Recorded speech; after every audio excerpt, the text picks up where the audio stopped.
Hello guys, for today's video ay nagtanggal kami ng yung ito, yung ng forklift kasi nasira yung bearing yan. Mahal pa naman ng bearing ito guys, ang laki ng bearing. So yung isa, sira din. Dito yan galing guys. Diyan. So yung maliliit na bearing, pinagyan na namin ng grasa. Okay lang siya. Kaya dito, linagyan na namin ng grasa guys. Yung mga malalaking bearing.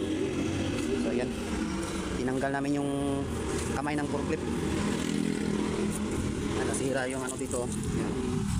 Kinain ng bearing. Yan. Mahinga na yung forklift guys. Namaan din dito. So ayan guys, bumibili pa yung may-ari. Yung amo namin ng bearing. Kapit na lang namin. Sira yung dalawa.